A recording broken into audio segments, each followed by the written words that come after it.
One evening in August of 2013, James Howells decided to clean out his office at home.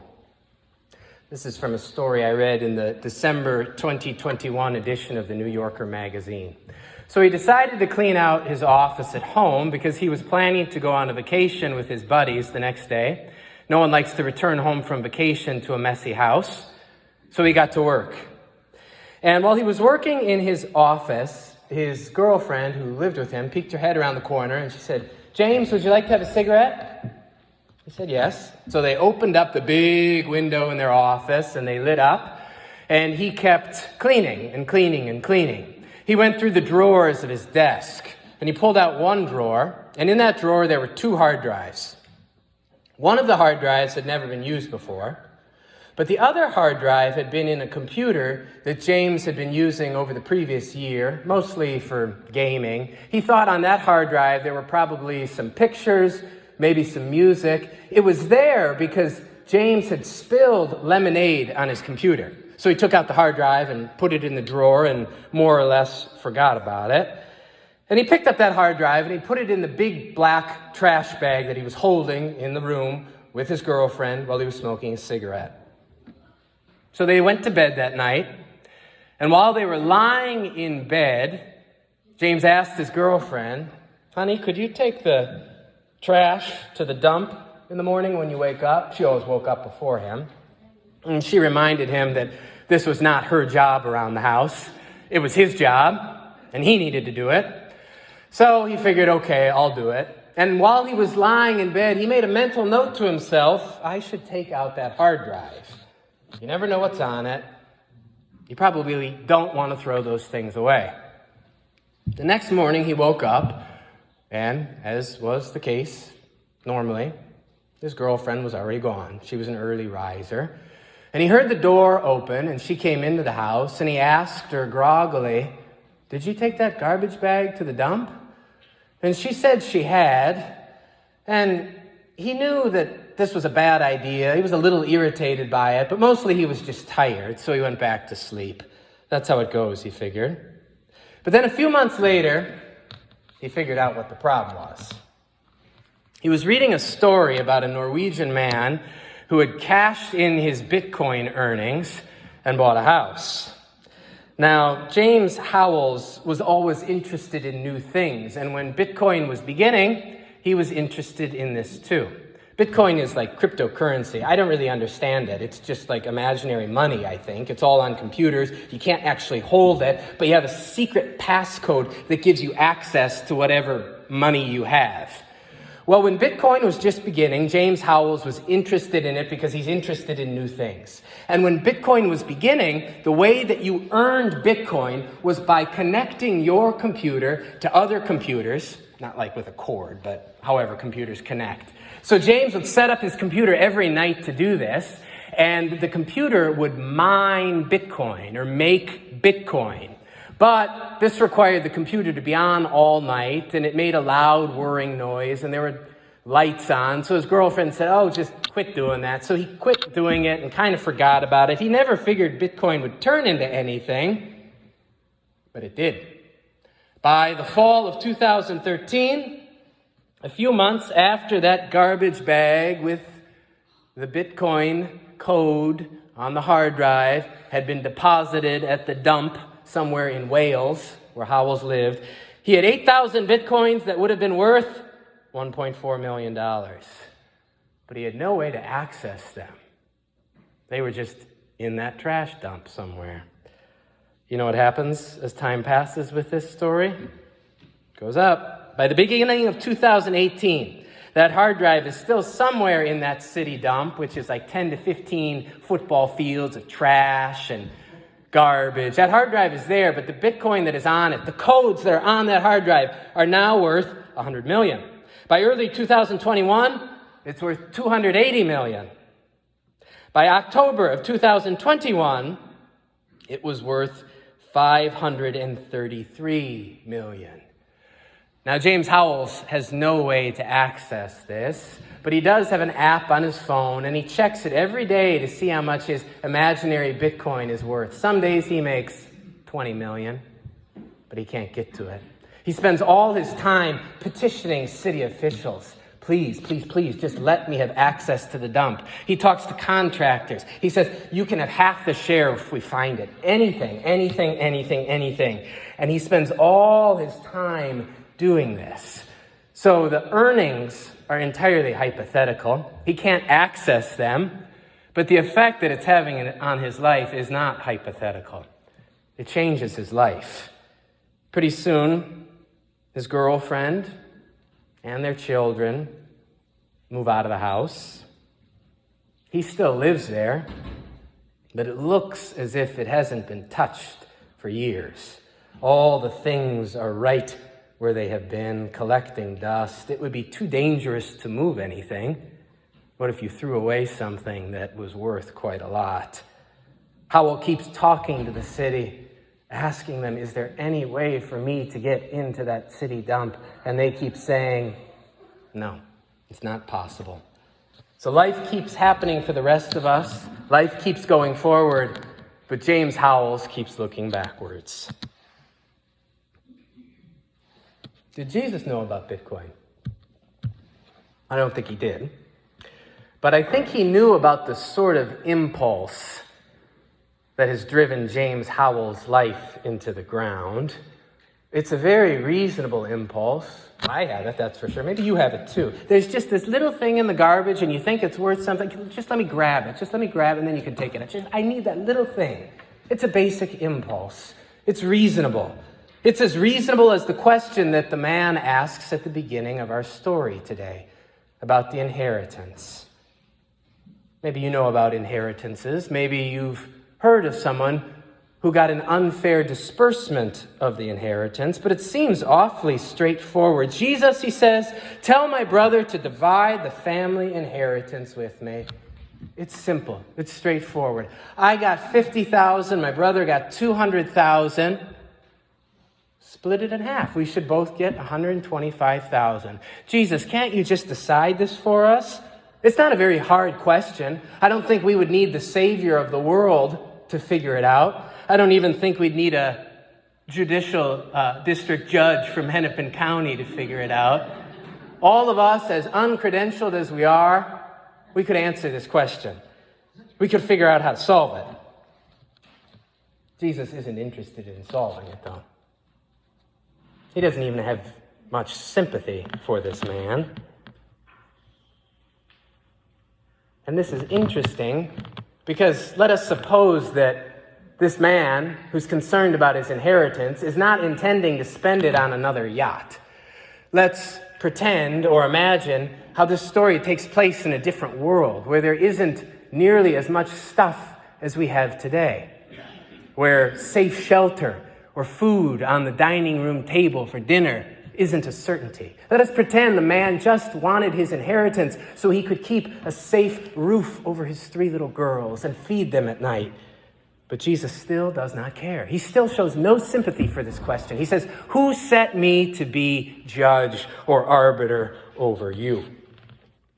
And I think it's a funny thing for Jesus to be punting on this, because Jesus rarely shows a reluctance to judge, or at least to tell us what is important in life. And even as this story goes on, he tells us what's important in life. But I think his response here, his point here, who told me to be judge or arbiter over you? He's saying it because he knows that the prompting concern of this question, the subject that it raises, is a deadly subject. A very, very dangerous subject. And so we get the parable that follows about the rich man. Now, at the beginning of the story, this man must have already been rich because the story begins, quote, the land of a rich man. The land of a rich man produced abundantly. Well, of course it did. If you're rich, it's not that hard to make money. Wealth begets wealth. Money begets money. That's how an endowment works. That's why I'm excited or hopeful that maybe someday our church endowment can get to a place where we can use it. If you have money, It's easier to make money. So, of course, this man made the money. He had a lot of it. The hard thing, though, if you've got money, it's not making more money. The hard thing, if you've got money, is thinking about not having that money. And maybe that's what we might have to think about in 5 or 10 or 20 years, if or when this place grows, when that endowment works. We might have to think about, when do we have enough? When do we need to share more and more and more and more of it? That's the hard thing about money. Because once you've gathered that much money, I think to get rid of it, to give it away, it might go against the very principles or motivations or urgency that led you to collect that money. It might go against the very savviness or skillfulness or hunger that allowed you to build up that money. So, it's with some irony that the first thing that God says to the rich man in this story, after he has produced abundantly from his land, because he's a smart and savvy businessman, the first thing that God says to him is, "You fool. You fool." Is that what we think about rich people? That they're fools? It's not what I think about rich people. Holly just got a promotion at Target headquarters, and now she's in meetings with people who are more important. People who make bigger decisions. People who make more money. And every night Holly and I talk about her work. We talk about these meetings. And when we talk about them, it seems that the people that she's in meetings with are very smart. They're smart people. And they probably have a lot of money. I don't think they're fools. But does God think they're fools? You fool. You fool, you fool, you fool, you fool. That's what God says in our story today. But when God says it here, it must not be about the IQ or the business acumen of this man. It must be about something different, something deeper, about the way he has ordered the priorities of his life, about the direction in which his soul is oriented. Have you ever thought about this before, that the young boy at Minnetonka High School who gets the perfect score on his ACT and the feature in the Sun Sailor, the full ride out east to an Ivy League school where he will study business and investing and then work in that field after college and make millions and then billions. Have you ever thought that person might be a fool? That's not what I think. Have you ever thought that if this was 10 years ago, Hank, when did you sell your boat? 6 years ago. 10 years ago. Hank still has his boat. We decide this morning we're going to ditch church and Hank's going to take us for a ride in the boat. We go out on Lake Minnetonka. We look at all the beautiful homes. We see a home on the 3rd story. There are 10 dormers, each for a separate bedroom and bathroom.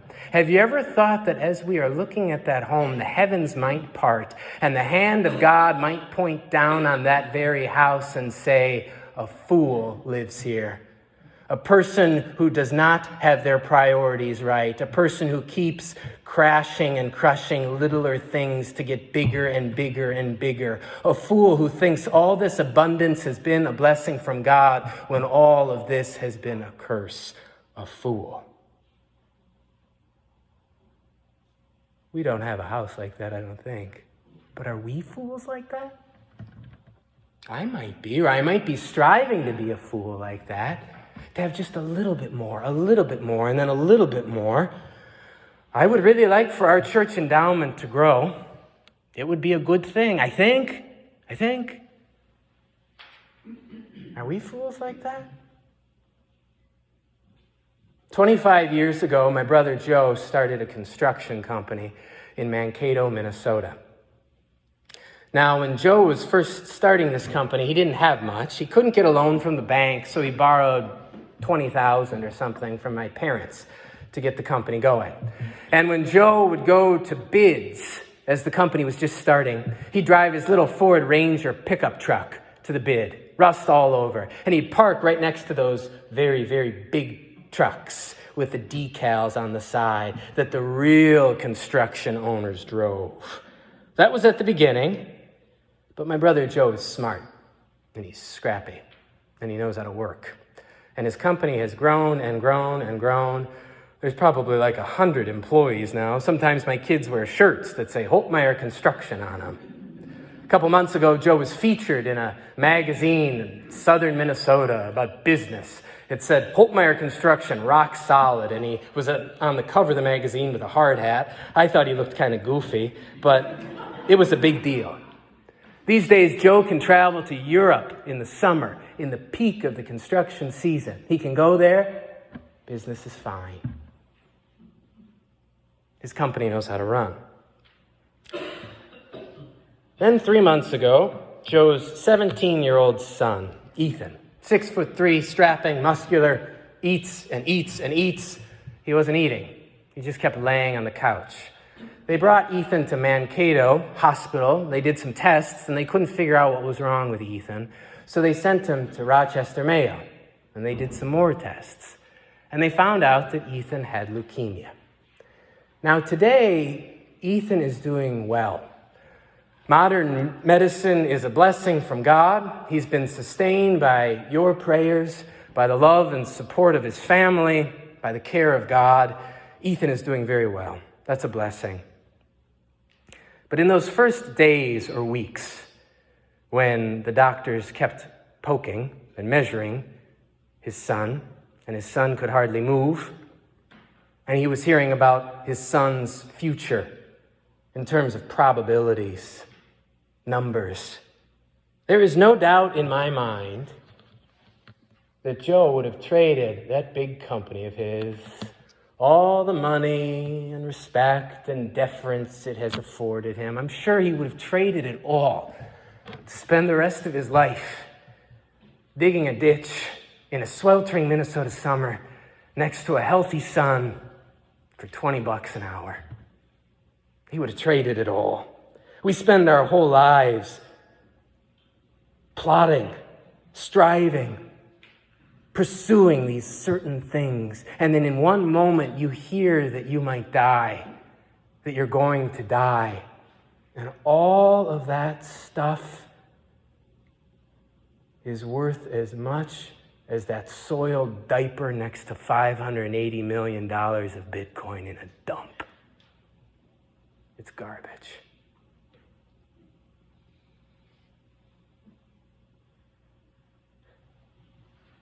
The last line in our gospel this morning ends with this phrase: those who store up treasures for themselves, but are not rich towards God.